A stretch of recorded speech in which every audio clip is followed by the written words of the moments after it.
What's up, Headless Horde? Welcome back. Episode 7, House of the Dragon. Now that is straight fire right there. Let's go. Let's go, chat. All right, so I got a couple special guests I'm going to bring on today to help me break this down. So we got my main man. We got Ryan Milky in the house. What's going on? How you doing, man? I'm good. I'm just shaking off those pre-episode nerves and just like, let's do this. Like, how good was that? Oh, Ooh. So good. I mean, how amazing, dude. It's amazing to me that it literally gets better with every episode. Every episode's better than the previous. And they're all good, though, you know? Yep. I think it's HBO saying thank you to all us that have never give up on the dream of what we could have in Westeros and what we could really see in cinema. And I think we're getting that. Like every single freaking week, it's better and better and better. And we've got 3 more. 3 more. It's unbelievable. There's only 3 left, you know? Hey, what's up, Charles, in the chat? All right, so I'm gonna bring on I'm gonna bring up our next guest here. We're gonna bring in LeLeAfire. What's up, guys? How's it going? All right. Hey. That was a great episode. What, right? It's just like I said. It's just amazing that they keep bringing them out, and it's just every episode is just better and better and better. You know. Yep, that's an episode I definitely have to watch again too, because there was so much in the details of it too, I think. Yeah, I was telling Ryan before we went on, I said, I've never taken so many notes on a television show before. Like, it's just, and I'm writing down quotes because there was like 3 or 4 quotes in that episode alone that makes me want to rewatch it. Yeah. All right, so let's go ahead and start breaking this thing down. Let's start with the funeral of Lena, and that was quite depressing. And so, you know, we got the Targaryens who they do their funerals by burning the bodies, and then we have the Valerians who take their bodies and, you know, toss them up in the sea. So, what did you think about that opening sequence? I loved it.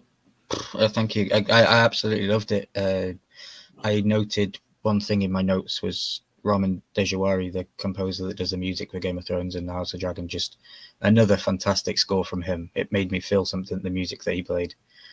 And, you know, I like, I don't know, makes sense that maybe they'd putting her in the sea, because I don't think there'd be much of a body left. It'd be ashes, really, wouldn't it? With dragon fire. Yeah, I agree. Yeah, so she kind of got both, really, because she died by dragon fire and then got buried by the Valerian style. So kind of both, kind of symbols both, doesn't it? Yeah, I agree. I was trying to think of which one how I'd rather go. I think I'd rather go like the Targaryens with the fire, but, you know, take up less space. Yeah, but when you're getting tossed in the sea, you're already dead at that point too. Yeah. So, you know, I guess you really don't know. And my thing is always, if you burn me, I can't come back as a zombie. So, you know, don't burn me. I don't want to say that because it's funny you say that. I know we're talking about House of the Dragon today, but Walking Dead returns tonight as well. So that's quite funny. You just said that. Oh, is Walking Dead that returned tonight? Yeah, the 2nd of October it returns tonight. So I'm gonna have to watch that too then. Yeah, you might have to do a breakdown of that. Even though those episodes are much slower, but you know, the first half. Not to like totally get off track here, but the first half of that season, I was disappointed. I really hope it's better. These last 8 episodes. Mm-hmm. Or it actually been like a 3-part final season. I guess that was what they're doing. Yeah. But definitely stay tuned to our channels, because we'll probably do something with that show. Yeah. Because I watched it. I've been watching that since the beginning too, and I've almost quit it several times. But all right. Anyway, what did you think of the funeral? Yeah, so that was quite depressing. I did like it though. I liked the way it was shot. Yeah, it was very. It to me, it was like movie style, you know, it was very cinematic. And I did like that you got good old Damon. He's just kind of like rolling his eyes in the corner over there. He's like, this is ridiculous. And then it's funny too, because we did get a little shot of Aegon and he was like completely uninterested. That Aegon guy, man, I'm curious to see what's going to happen when he, when the adult actor takes over for him, because He is such a douchebag right now. He's more of a douche this episode than I thought he was last episode. Mm-hmm. Definitely. He doesn't care, does he? You know, He doesn't care about anything about himself. Doesn't care. You know, and we'll talk a little bit more about what happens, you know, after the funeral and stuff. But like, yeah, he that dude's something else, man. They did a nice job of the casting on him though, because I hate him. All right, so then let's go ahead and move on to the like the little thing after the funeral. So when I first saw this part, I was like, nothing but tension. Like there's like literally like 5 little storylines going on at once. There's not even a lot of dialogue, and it's just the way the characters are looking at one another. And so I thought that was brilliant the way they filmed it. I mean, you didn't even have to have that many words to just know what was going on in their heads. What do you guys think about that? Agree. The only thing that bothered me was it got so dark, like visually, and I know that was on purpose, you know, to match the mood and everything like that they're going through dark times right now. But it was one of those episodes where I was like, is there something wrong with my TV? Like it was literally got so dark to me. Well, that was a little after that though, right? A little bit after, yeah. But it was all like I felt like the first half of the episode was like darker than normal. I just wanted to turn the light on. But yeah, at one point all I those thought we were stolen back at the glances Battle and of Winterfell. everything. Yeah, it still won't ever be as bad as when we're trying to watch the Battle of Castle Black. Dude, I had to turn my contract. That was horrible. I don't know what they were thinking. Like, anyways, I don't even want to talk about that right now. But yeah, that was terrible. So I wrote down: silence speaks many words. All you have to do is listen. And I listen with my eyes as well as my ears. Like you can visually see things with your eyes that aren't being spoken. It's crazy. And yeah, it was very powerful. So many moving parts within it. You know, I was just waiting for Damon to do something though. All the way through, I was waiting for him to do something. And he didn't really do much there though. Like, you know, he was kind of more chill. And even when Viserys goes over to him and talks to him, he's like, you know, come on back in and come back and move the King's Landing. And Damon's like, you don't need anything from you at this point, you know? And I think in the back of his mind, he knows he's going to die soon. And even though it's been how many years already, we've been saying that for like, I feel like 15 years at this point. But yeah, I just think that he knows at some point he's just going to die anyways. And I think Damon kind of knows what's happening. Yeah. You don't think so? What do you mean? I don't know. He kind of knows what's happening about what?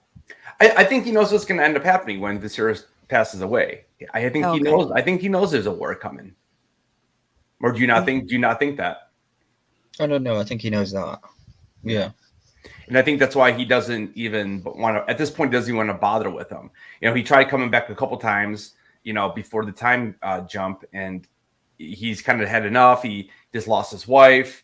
You know, he's got 2 little girls now, and I think he's at this point he's just like, listen, I'm just gonna go and do me, and when you die, we'll figure something out. And you kind of get that, you kind of see what happens with all that too toward the end of the episode.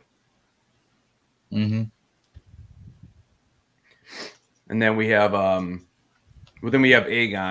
We'll jump over to Aegon real quick. So we got Aegon. He's out getting all drunk up in the corner on the stairwell.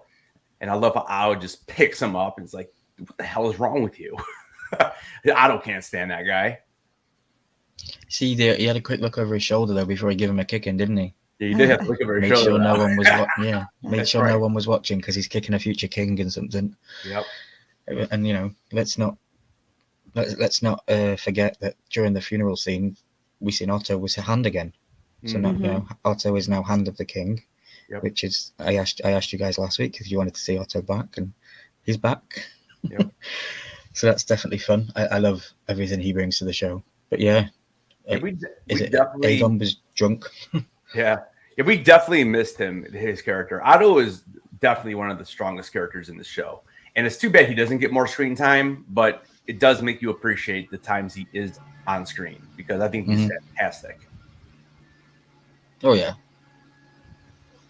And then we get I like that little scene. Again, no words are even spoken. When you have Rhaenyra walks over toward Rhaenyra, and they're just like you just know they hate each other. Like you just tell. It's I thought that was a fantastic. It was like what 15, 20 seconds, not even, and it was I thought it was powerful that little scene there. I thought it was great. Oh yeah. Is that the queen that never was? Right. Mm-hmm. Yeah, her name being so close to the other one, that always confuses me. Rhaenys. Is it I just call her the queen that never was. Yeah. How you pronounce it, Ryan? Is it? I would say Rhaenys. Rhaenys. What did I say? Rhaenyra. I just say Rhaenys and then Rhaenyra. Rhaenys and Rhaenyra. Rhaenyra and then Rhaenys. Yeah, but that was a good little scene. Trying to think, and then we had. I'm still getting this guy's name messed up. Strong. What's his first name? Lionel. Larys. Larys. Yeah, Larys. Okay, Larys is the scumbag one. So Larys, he's like just creeping on Allison. Something's gonna happen with them two, I think, too. Eventually, when Viserys, dies, I think there's something gonna be going on there. Even though Kristen Cole's still there too, so who knows? It might be a little three-way action battle there or something because it's kind of setting it up like that a little bit. I can't stand that guy. He plays it perfectly. He's like he's like the Littlefinger. I don't think Alison quite likes him either, though. I think she feels repulsed by him at some points. I agree. You get the feeling like she feels repulsed by him. She's like, she doesn't know what to do. Yeah. Well, I think she kind of she because he knows so many of her secrets, and I think he's kind of got her in that way.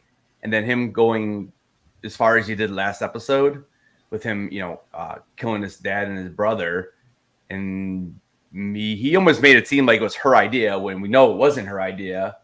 But that's the way he kind of played it off. Mm-hmm. So I see what you're saying though. Yeah, but no, Larys is brilliant. Larys is the Littlefinger of the show. He's the guy that his fingers in many pies. He's brilliant.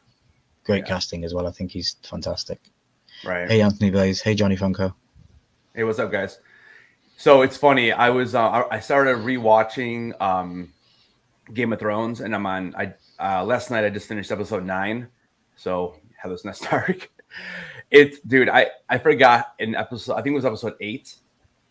Yeah, it was episode 8 when Littlefinger betrays him and has a knife at his neck. Dude, I'm like, I can't stand it. Now I remember how much I hate him. He pretty much killed off my favorite character because of that. But yeah, Littlefinger. I wish he would have got a better death, but that's fine. Ned kind of did put himself there, though. I know he did. Well, Ned was he did tell Cersei, Yeah, and Ned, he also Ned thought he was untouchable, honestly. Like, he really thought he was untouchable. And you could tell in those scenes with Sean Bean, like, he plays it off perfectly. He was like, yeah, I got all the men behind me. And they're like, yeah, no. Littlefinger paid him off. So, what's up, Johnny? What's up, Anthony? All right, so we have so after that, then we see Laenor in the water, and I thought that was some decent. I don't want to say foreshadowing, but being his, he just lost his sister. He's in the water standing. I almost thought he was contemplating suicide at one point, and then that's what I thought too. Yeah, I thought something like that, or I thought he was gonna like just kind of like splash this pumpkin, this little pumpkin. I thought he was gonna like just like take a belly dive, straight in the water, and then is it Carlo, or could we ever figure this out? Carl, right? Yeah, Carl. So Carl, I thought he was gonna come kind of rescue him out of that, but yeah, so he's down there, and then who is it? Otto that sends him down there to get him? No, it's Corlys, right? Yep. Corlys sends Carlo down there to go get him. Where's he at? He called him his public patron. show. Yeah, he makes a public show of him, doesn't he? Go get your patron. What does that mean? Like, what did he mean by that word? Like your courtship, your boy. That's what I thought. Mm-hmm. Okay, because that's why I thought I was confused later when he was the one sent. You know what I mean? But now it all makes sense. Yeah, because I think the purpose of that was definitely to make it a show. Because again, I think everybody knows that Rhaenyra's kids are definitely bastards, and they have it's pretty obvious. And Viserys is just trying to keep it all together. Spoilers. Out with your tongue. So I'm a green then. It looks like I'm a green. Yeah, right. No, dude, everybody knows everything, don't they? You know? Yeah. Or, No one hides knows anything about his son. Exactly. Nothing's hidden.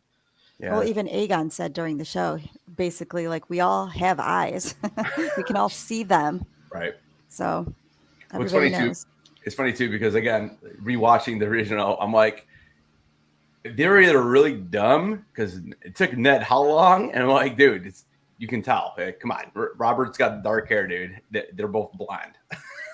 I mean, so the next scene we go, we see Corlys, and he's talking to Rhaenys, and he's telling her about, he's obviously very upset because he just lost his daughter, and he's upset with her a little bit just because he feels like that she didn't like let go of all the dreams and hopes and all that kind of stuff of getting the crown. But he tells her, he's like, you need to get it back. We need to get it back. And she doesn't seem like she's interested. And I know the one, I'll kind of paraphrase here because the one quote I really liked, but he goes, he goes, why do we live this mortal life? And, if it's not about our legacies. So I thought that was a pretty sweet quote. So thoughts on that scene?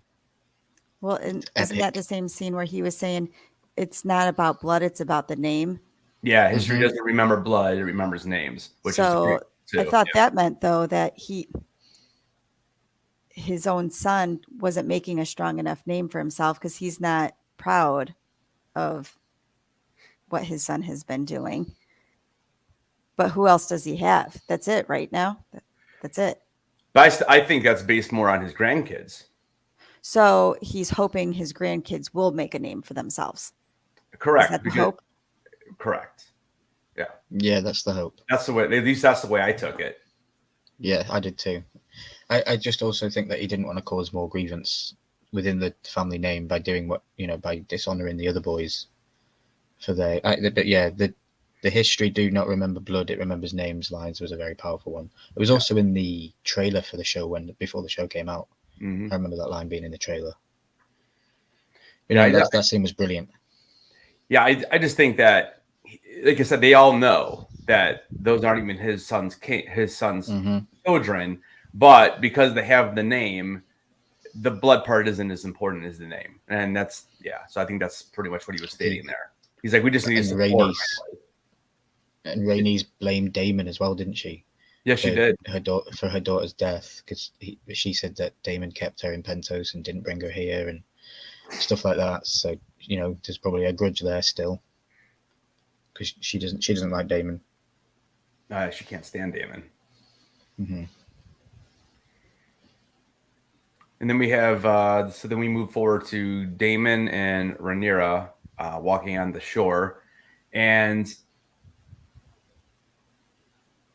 I like this scene because Rhaenyra is talking to Damon like that, like she's almost like his uncle, which he is his uncle, but obviously they have a relationship that goes beyond that. I do like how she was saying, listen, me and Lena, we tried. We actually did try, and she mentions even to Lena later in the episode, the few times that we laid together, I hoped it was going to be your child. But, again, over a decade or whatever, a couple of times probably won't get the job done. But I did like that. And then they spoke of Harlan a little bit. And, that was, I guess I would have liked to see her a little more upset. I mean, I don't think she really was too upset about Harlan. But, I thought it was a good scene. And then we move forward, and basically Rhaenyra's like, we need to be together and we need to strengthen, our house. And, then they go to the little hut and all that. And that was, I'm curious to see now if she's going to be pregnant again. that little hut was conveniently located on the beach there. Yes. That was conveniently located and nowhere in shot at all. Yeah. What did you think, Lily? I loved that part. I mean, I keep trying to go, it's not her uncle. But at the same time, I'm like, I love them together so much that I can't help it. And I'm like, I'm all for it. I love them together. Mm-hmm. Yeah, I mean, it was total John and Danny vibes there. It's just, reverse roles, kind of, Yeah. But it definitely reminded me of that. I don't know. I know it's a fantasy world, so it really doesn't bother me at all. And I live for it, and I love it, and I ask for more incest, and I because I know we're in a fantasy show, so I don't care, and I'll be that guy, that creepy dude that wants more incest. And when Jamie and Cersei were at it, I was loving it too. It was brilliant. So that's great. I mean, and Rhaenyra, I loved it, dude. And Rhaenyra said at the beginning as well, she felt like Damon abandoned her.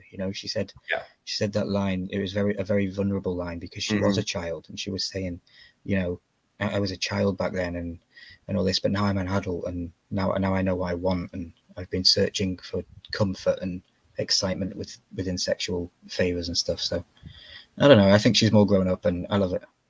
Absolutely, I just love it. Yeah, she was definitely holding a grudge against him for quite a while, because he did leave her. Yeah. Mm-hmm. Yep. I thought she looked beautiful in this episode too, because I wasn't a biggest fan of hers when she first came out. Because I loved the other actress so much, but I thought she was gorgeous in this one. Yeah, you remember that too last week. Yeah, I remember the first time you get introduced to her. She's like having a baby, dripping blood over the hallways. That's true. That's true. Yeah. And that just reminded me, we missed a bit from earlier when the king, did you guys catch it? He called Allison Emma. Did he? Yeah, when he was leaving and he said, I'm going to bed now. And he says, good night, Emma. And then the king's guard come behind him and said, would you like me to escort Queen Allison to her chamber? And he goes, no, she can do it herself. And then he calls Kristen Cole to be in charge of the king's guard. He calls his wife Emma, his previous wife. So Emma was his other wife? The one that Emma died? was the first one that died in episode 1, yeah. Oh, her name was Emma. Mother. Okay. I did not catch that. Emma. I did not catch that. Yeah. I got it. Yeah. And then one of my favorite scenes of the episode, even though I think the whole episode was fantastic. What's up, Simon? How you doing, man? We see Eamon, and he's running around, and he's like, I'm gonna go find myself a dragon. So this was fantastic, because he gets over there, and it's funny because like when he first hits over and Vhagar is just snoring away, and the dragon wakes up when he's trying to grab the little saddle or whatever is on him, and he wakes up. And I almost forgot for a second. I'm like, oh yeah, well that was his mom's dragon. And then I'm like, wait a minute, no, it's not. I don't even think they're related. I had to take a double take, because like the blonde hair, man, it gets you, because you think that certain characters should have the blonde hair, and so. What do you guys think about all that? The whole chase scene was fantastic. Like that boy, for some reason, I said last week he felt like a troubled, terrible teen. I didn't get that this episode whatsoever. Like he felt confident. He felt like he had a job to do and he was going to do it. Even when he does the job that he does, and he gets off it and he comes into the tunnel and he says that line, it's mine now, and he's arrogant with it, and I'm like, yes, that's what we need in you. That's the Targaryen in you, Yeah, exactly. I think he was doubting himself and felt insecure until he decided that he was going to be the one to change that. And then the whole, when he was on the dragon and everything like that, I loved all of that. It made me feel very like a never-ending story. Oh, I loved it. Yeah. I love. And for everybody who's watching, he did mount Vhagar and fly Vhagar. So like, wow. Yep. And what the thing with that scene too. So before I get into my part, let me ask you guys a question. Do you think that Vhagar was testing him by the way he was flying and almost making him fall off? Yeah. You think that was like a test? Mm-hmm. Yeah. As soon as he was on his back, he was shaking him, trying to shake him off. Right. That's what I was thinking. Okay. I didn't think about it then, but now, yes. Yeah, just the way, because he wasn't like flying straight, he was going straight up, and like he was hanging on for dear life. And I'm like, well, why would the dragon do that? And I'm like, so I kind of just thought, I was thinking like this has got to be like some type of test, and he figures if you can hold on, then he can, I guess that's the way it works then, that he claims them like that. Because he comes back, and I think Bela, was it Bela? Or no, it wasn't Bela, it was the younger one. I think she said that was supposed to be my dragon. He's like, we should have claimed them. You know? Yeah, I liked that line. That was another good line. Yeah. Yeah. So am I going to like Aegon or Eamon? Am I going to like him, or is he going to like, because there's part of him that seems like a jerk, you know what I mean? But then there's this other part of him, the fact that he stole the dragon and took hold of his own destiny. That was super cool. What do you think? Are we going to like him, or is he going to be that kind of back and forth character? I think you might like him. Yeah. I don't know. I can't give you everything because I know too much, and it's hard. It's hard, but no, for me, this entire scene where he stole Vhagar and flew. I'm going to say it live on Headless Deadstalk. It is the most anticipatic scene I have wanted from this show since the start of episode 1, Game of Thrones. If you tell me there's a show with dragons in it, I want to see dragons at the best that they can be. And I got that today with Vhagar. With this whole, when I watched it, it was playing in normal speed, but in my head and eyes, I was watching it in slow-mo. It was like love music was playing in my head. It was like the best scene I have ever seen, ever. Yes. It made me think this is another reason I say they should have a Game of Thrones theme park so that they can have a virtual reality of doing just that.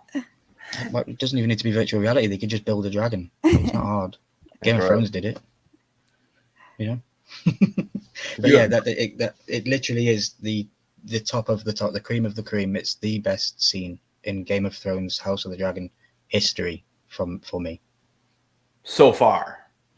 Yeah, so far. And then one of my favorite scenes again, we get the kid fight, which is just epic. I like the kid fight too.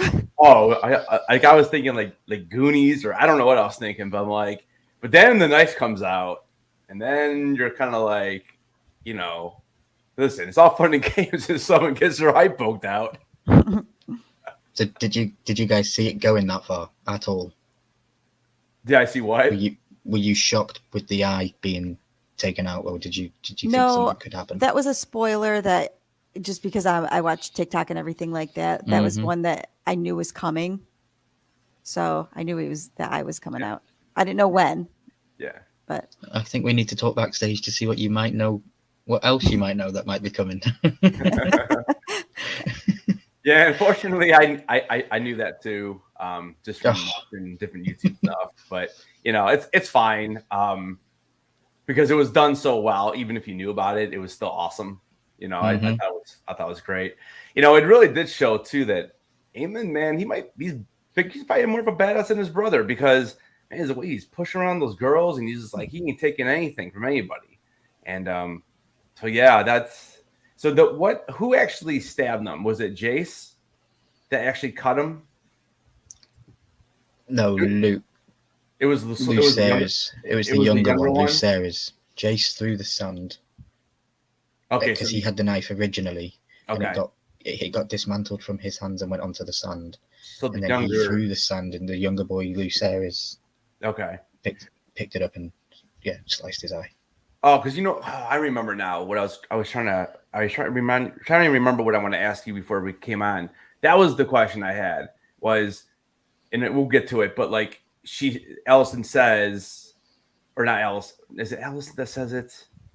I know somebody says it in the next scene that should I go take his eye? I thought they said Jace, and I was thinking, well, was it him that actually stabbed? That's why it wasn't, but it was she said to take the brother's eye so that he would always know the one who did it would always have to look at his brother and know that his transgressions caused that. So it did. Oh, so it was Jace then. So she did. So I think that's her name right. Okay. Yeah. Because then for a second I'm like, wait a minute. Okay. So that makes sense in the way you said it. So okay. But yeah, that was a great scene too. Mm-hmm. Oh yeah, it's fantastic. I've been waiting for that scene for 6 episodes. Yeah. And when I told you guys last week that there's a what the fuck moment coming, that was the moment I was referencing. And here's the other thing too, like that we actually kind of skipped over. The whole reason why that even happened was because Eamon said, well, I guess Aegon had told Eamon that we found out later that they were bastards, and he's the one that that kind of threw out the whole that's kind of what escalated the entire fight. So it's almost like you kind of can go back to Aegon, where he's just saying things he wants to say, and he's always in the back, causing all the issues, I think. So even though he doesn't care.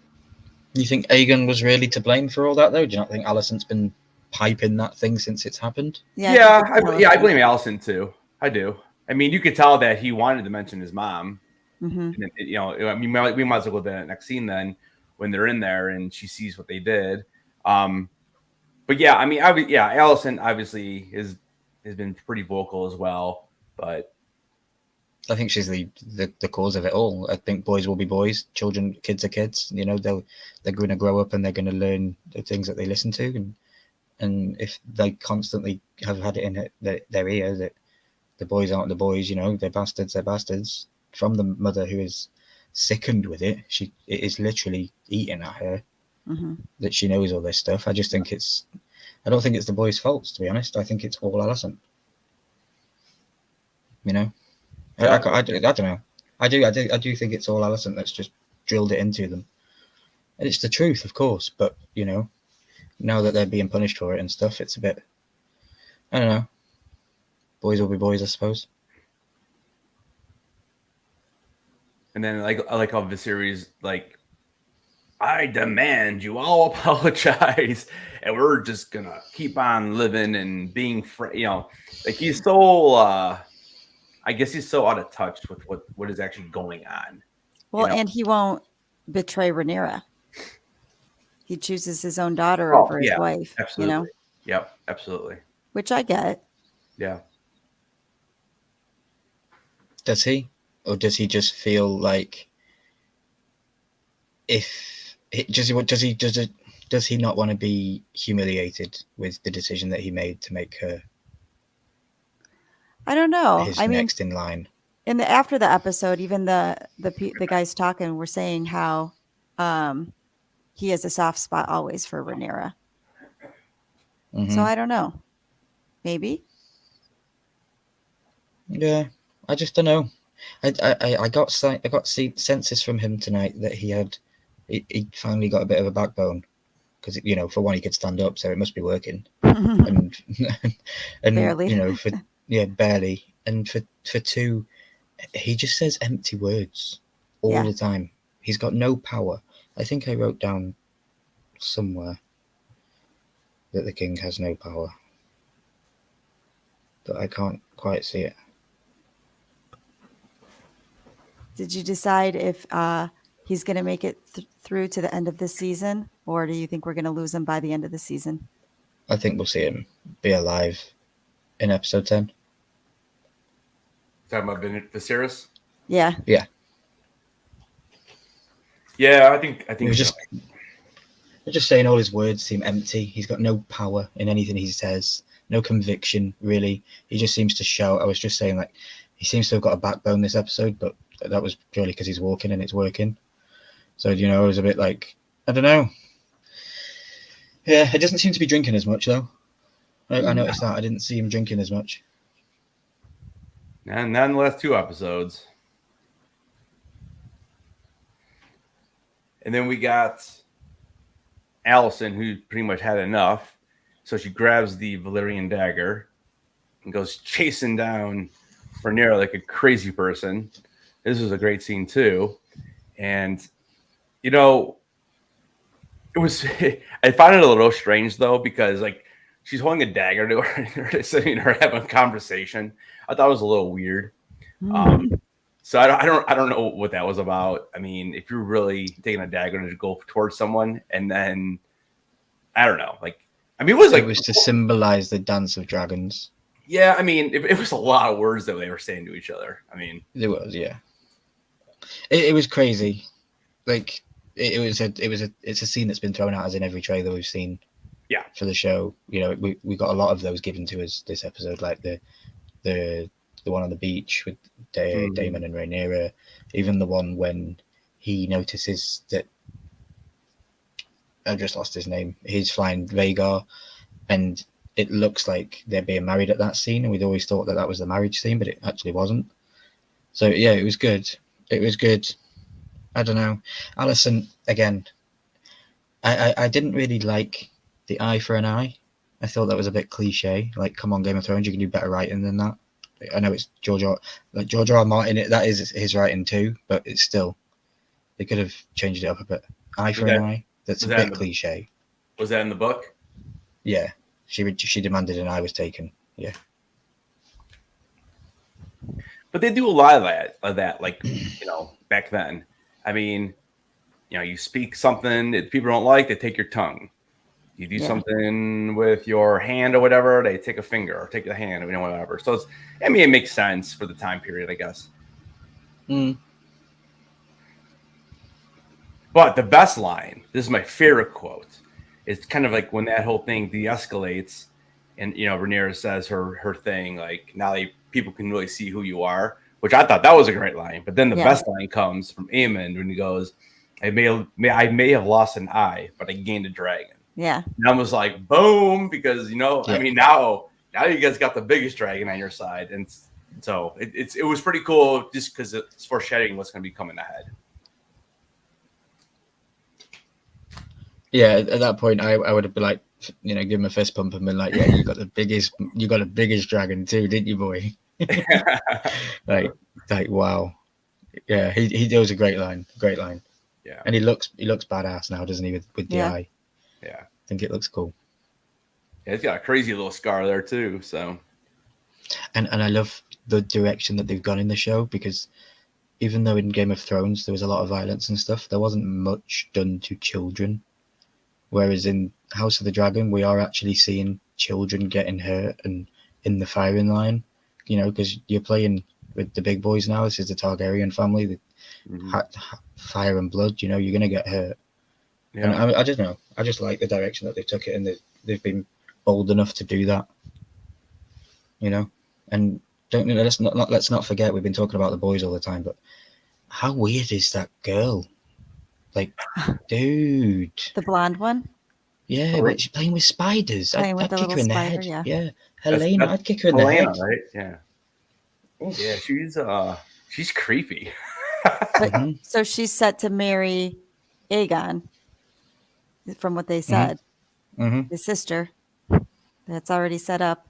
Well, no, not Aegon. It'd be Jace. Aegon. No, Jace. Jason, Helena. Helena. Oh, I thought Aegon said it was going to be his wife. Aegon did? Aren't these brother and sister? Yes. Yeah.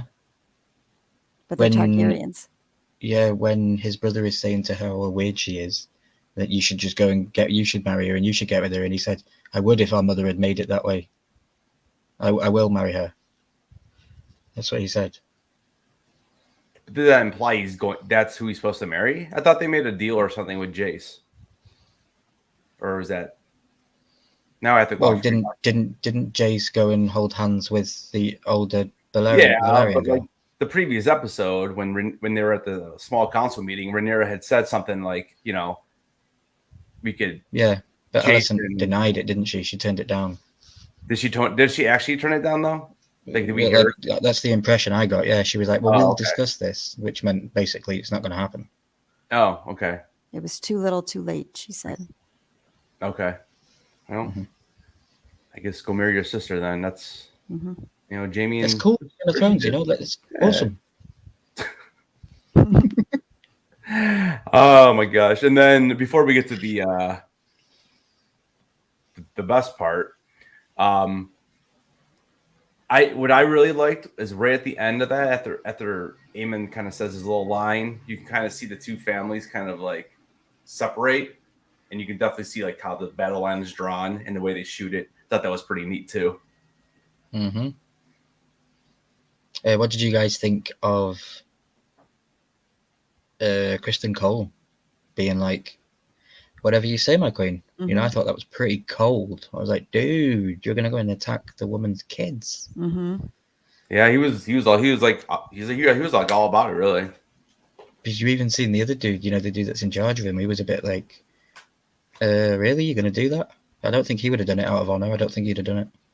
So the older guy he was talking to, do we know his name? Because he's like the Sir Barristan, right? He's like the kind of the Sir Barristan right now. I was trying to. I don't know what his name is though. I don't even know if they've actually said it, but I was trying to make the connections with like, okay, I think that would be like the Sir Barristan of like the Kingsguard or whatever right now, but we can find that out later. Mm-hmm.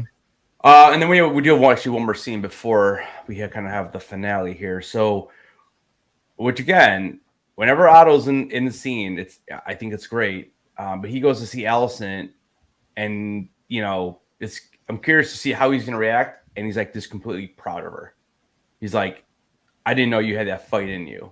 Mm-hmm. And obviously he's super excited about Evan Vagar. Because again, he knows what's going on. He knows what's about to happen. And he's like, yeah, Eamon got Vagar. So what do you guys think about that? I think it's a good way to bring Otto back in. And he's a good actor and a good character. Yeah, I'm a fan of his. I mean, I kind of hate him at the same time. Yep. He's a good bad guy. They really do. I mean, the casting has been so good because all three of like the main bad guys are all like just really good and killing it on screen. I mean, it's funny. Three bad guys. Who are the three?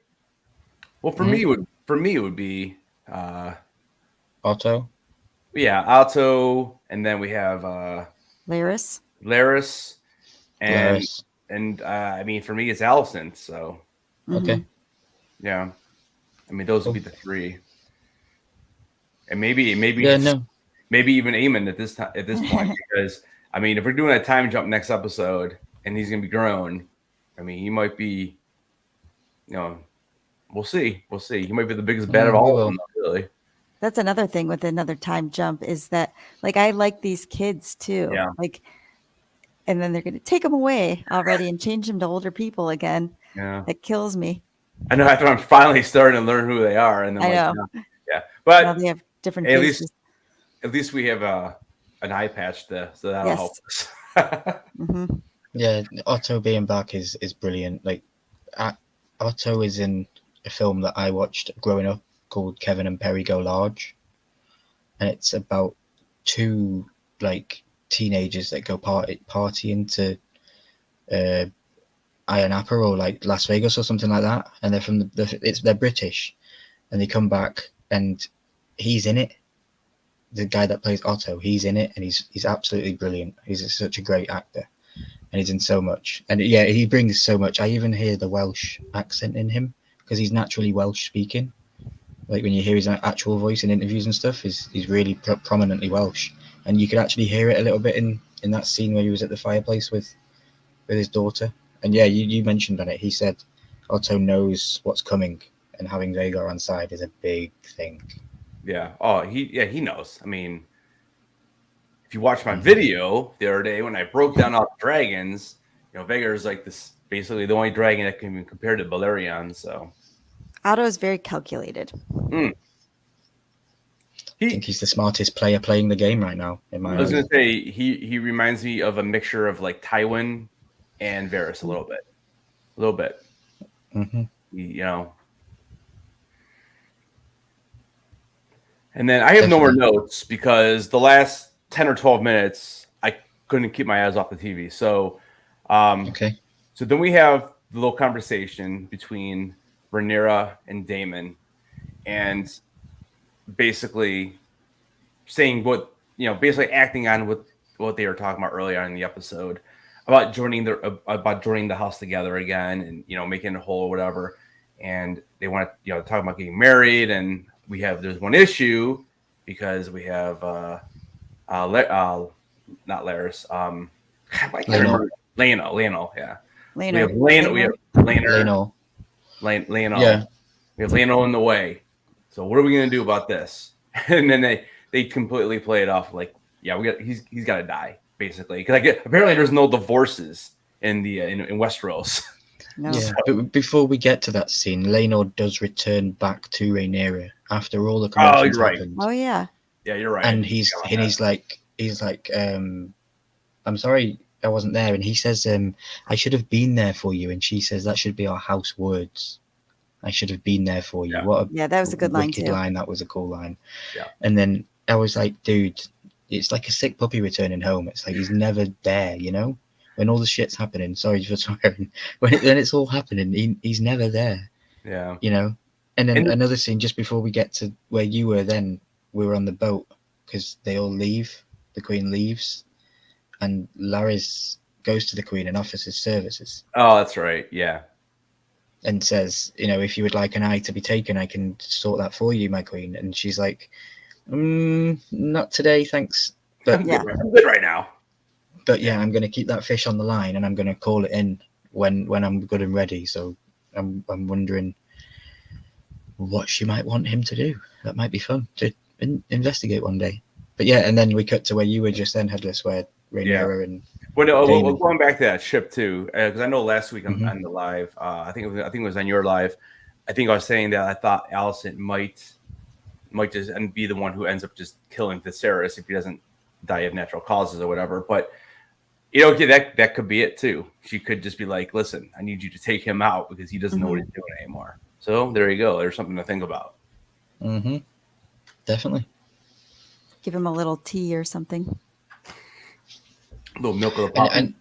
And watch back that scene where Alison's on the boat, and remember that the dragons are just CGI. It's so funny knowing that she doesn't know where they are, and you can quite clearly see on her face that she's supposed to be looking out at a dragon, and it's not there. Yeah. It's hilarious. I just took myself out of the world a minute, and I was like, "Oh, dude, that's brilliant." What do you mean? Dragons aren't real? What are you talking about? No, mine still hasn't hatched. It's been in the radiator for weeks. Oh my god! But yeah, so earlier in the episode, Damon and Rhaenyra have sex, because I wrote down the kiss, and then I scribbled that out, and I put the sex. I was like, "Geez!" Like, I've got a friend, Jeremy from that Starter Pop collection. His better half Mitchie has bet him $100. She said she thinks that Damon and Rhaenyra are going to sleep together, and he said no, not a chance, and he bet $100 with her. Well, now he's lost that bet, so I'm quite happy with that. But yeah, it was crazy. She basically says to him, doesn't she? I want to be with you. I want to join our houses. Let's make our blood stronger than what it is, fire and blood. And he seems okay with it. And then he says, "You do understand that Laenor, you're married to Laenor, and he needs to go." And what did you think about how flippant she was? She was like, "Okay." Well, at first I thought she was just ready to, she was really going to take his life. Mm-hmm. But then I think at what really ends up happening, she planned it that way, right? Yeah. So that he's free. Yeah, I thought it was brilliant the way they did it. Or was she not part of him being free? Does she know that he's free? That he's on that boat? I played it off like I thought he was. Like she did. Like she knew. That was part of her plan. Me too. But at first I didn't think so. At first I thought she was just fine. Like, yeah, if he dies, that's fine. Well, as soon as you saw the two of them on that little boat, like I knew what happened. I'm like, okay, that's gonna be him, and he, they show him with the shaved head and stuff. And to me, that's just all Rhaenyra saying, "Listen, you can go with your boy, and you guys go figure out what you're gonna do for the rest of your life." But as far as the Westeros or whatever, the the 7 kingdoms, you are officially dead. Yeah. Who do you think Spotty that was? Just a nobody? So you guys have literally just sparked the thing in my head, because I assumed that Laenor was dead because of prior things that I know. In the book, Laenor's dead. Oh. In the book he's dead? In the book he's dead, and he's killed by his boyfriend Carl, and he's stabbed in the street with hundreds to see. And then Carl runs away, gets on a boat, and then he goes to a ship. But when he gets to the ship, he's killed on the boat. Who is Carl? Carl, and then tossed over. And it was a mystery. No one knew why he did it. But there was always in the book, because it's told from different perspectives of who thought what. One of the things that was said was that Damon had set it up so that he could get closer to Rhaenyra. So that kind of goes with what the story did. But from my eyes, I assumed that the body in the fire was Laena. I thought when he got in the boat with the shaved head, it looked like him. But now you guys have just confirmed it in my head that it was him. So the show have gone in a completely different line because Lena is dead in the book. I'm pretty sure that was him in the boat. Yeah, it was him. Yeah, no, I am now. Now that you guys have said it, and I clicked it in my head because it was literally an hour ago we watched this. It was Lena. So they've gone in a completely direction. Yeah, it's crazy. So what they've done is they've set up something for season 2 clearly. Oh yeah, because in the book he's dead. Okay. So that another callback to the book is Eamon doesn't take Vhagar until the funeral of Lena, not Lena. Oh, so okay. Oh. No, because they knew they weren't going to kill him off. They did it this way instead. Wow. Yeah. That's yeah, he took the dragon at Lena's funeral, not Lena. And now that you guys have just clicked that in my head, yeah, he's not dead. That's just even better episode. Like, wow.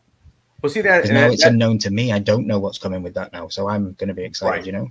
And that's what's so good about it is that they change enough, or at least if you've read the book and you know everything, they still keep you guessing a little bit, which is Game of Thrones did it too to a point. I know some of the stuff was definitely changed, but obviously after the books were done, and it is what it is. But they did a lot in there too. I think with some people dying, some people living, and so that I will have to definitely go back and check it because that was him in the boat. Yeah, that was. Yeah, and then he should see. To me, that's like kind of like Rhaenyra's plan because she didn't want to just kill him, or Damon probably didn't care either way. Right. Like whatever. What does he mean to me? Yeah, because in my head, when I seen the man running down the beach towards the boat, I instantly clicked in my head, oh, okay, then Cole's going to get killed now. Because I knew that was happening in the books. And I just clicked off. I didn't think, I thought, okay, this is the end of the episode. That's going to be it. And then when you just said then, it's him without the shaved head. It is. You take away those silver, luscious locks of his, and he's literally just a bald dude, isn't he? Yeah. Well, that's why I was saying. Like, that's why I rewound it like 3 times to see who was Damon killing in the hallway. I'm like, what is I didn't even know what was going on right there. And then obviously didn't make sense when you see the ending. I'm like, okay, so they killed some guy who kind of looks like him or whatever. And then that's where they threw him in the fire. Yeah, because I was confused because it was supposed to happen in the street with hundreds to see. Yeah. And they do mention it was supposed to be a stabbing. And they do mention like make sure you have an audience. So that little kid was in there. And then Corlys ends up coming in there to kind of like almost confirm. Now I wonder if Corlys actually knows or not. I mean, it seemed like he was pretty upset right when he got in there, and so was I think Rhaenys was in there too. Rhaenys was in Rhaenys. Rhaenys, because she was in there too, I think, and they were obviously very upset. So, but I'm wondering if Corlys knew what was happening with that or not. No, I'm definitely going to go back and watch it again because that's shocked me. Yeah. So but yeah, I mean that was pretty much the whole episode. So I mean, for me, I would it's another solid 9 or 10 out of 10 on this one, and I think it was my favorite episode. Damon and Rhaenyra got married, didn't they? Oh yeah, they get married. Yeah, at the end. Yeah. They bonded hands and got married. That was a very powerful moment. Slice each other up to get all the blood going.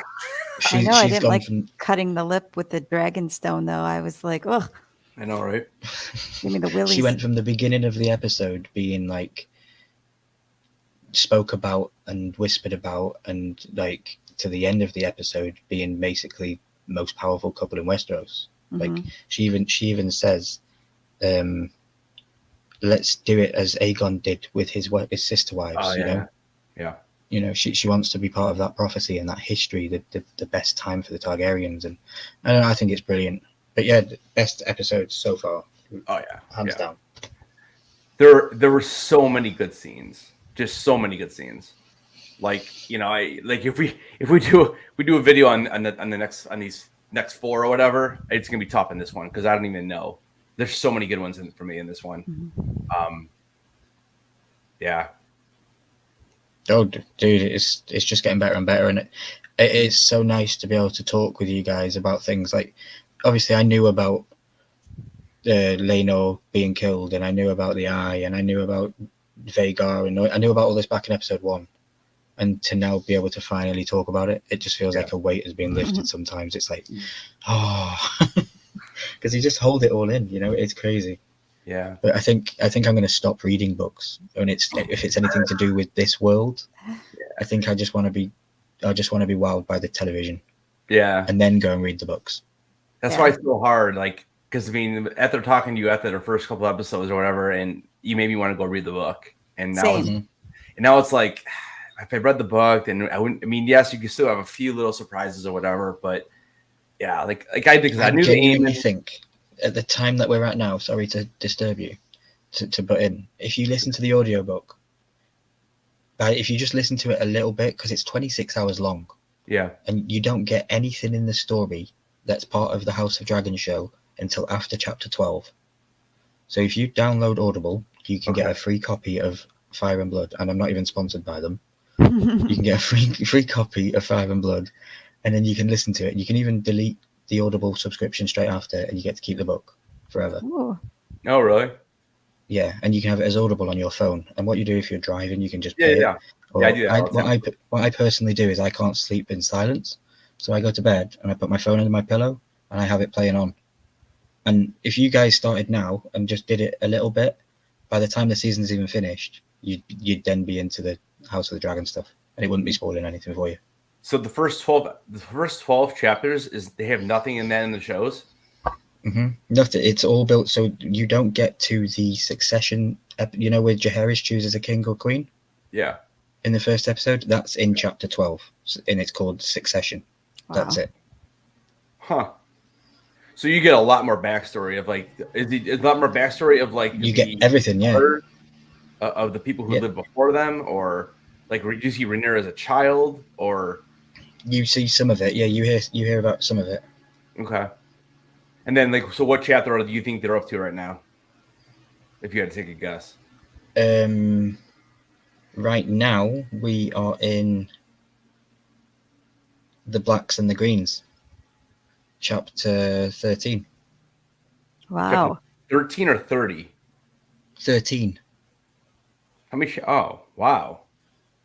Geez. So I'll read these off to you, right now. So the first chapter is Aegon's Conquest, and that's 52 minutes long.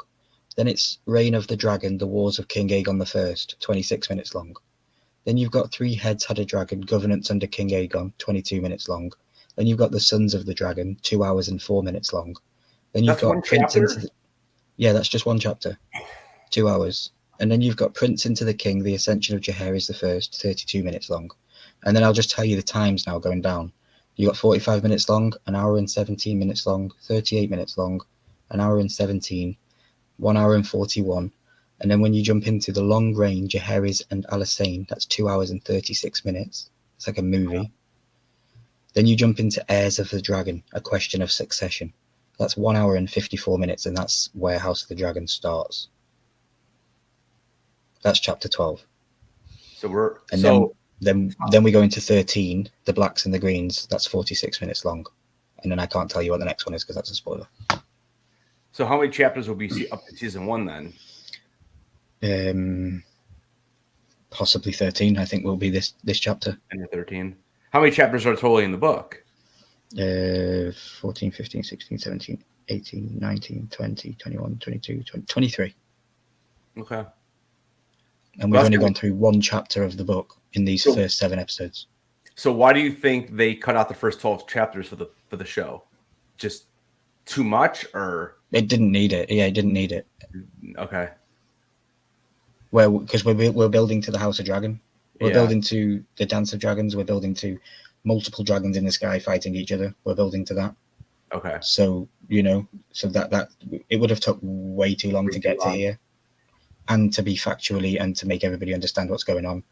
Like, look how hard we're struggling now with just the names. Imagine trying to throw in Jaehaerys and all his wives and his kids, and Jaehaerys had 17 kids, and they all had a legitimate claim to the throne, and that's how we got the choice between Viserys and Rhaenys. They were part of the 17 children. So they go through all that then in the book? Yeah. Okay. So you get a lot of backstory then. Mm-hmm. Yeah, it's brilliant. That's what I'm saying. That's why I can tell anybody that loves the show, if you want more detail, just start listening to it, because you don't even spoil yourself by the time you catch up. Unless you are hardcore and you don't go to sleep for 3 days because you want to know what's happening, Well, that's what I'm saying. I'm driving to New York on Thursday night. I've parent-teacher conferences on Thursday night, and I'm leaving to go to New York Comic Con on Thursday. So I'm like, there ain't nothing on the radio to listen to. So that might be a good time to do and warn you to stop when you get to where you get to, because it is so tempting to just be like, another 20 minutes and I'll know what happens next week. You know, it is hard. But I'll definitely so you said basically end of chapter 12. I could probably do a little 13 or no, or should I not even do 13? No, don't even do 13. Okay, you won't get to 12. You won't get to 12. It's like a 7.5 hour drive. It's a 27-hour long book. Yeah, well, then I had to wait back too, but it depends what. You know. Did you go to Comic-Con? No, I sat in a car park and listened to it.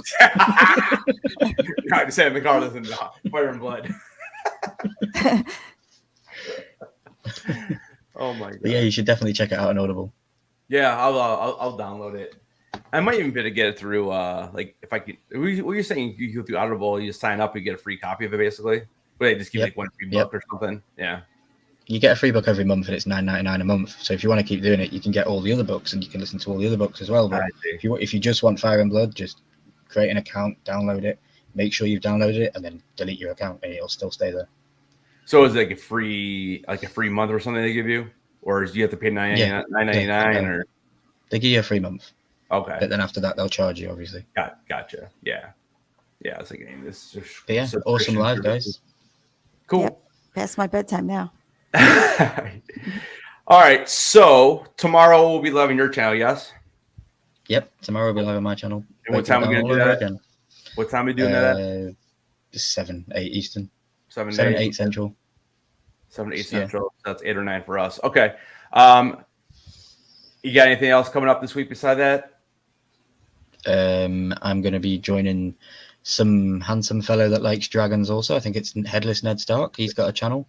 On Tuesday, we're going to be opening some Game of Thrones NFTs. I was going to say, if Jeremy lost that $100, that's a lot less NFTs he can buy now. Because isn't Jeremy joining us? Isn't he one of them? Yeah, I think so. Him and Charles, right? Yeah, okay. Yeah, we're going to have a great time. Actually, opening some NFTs. Awesome.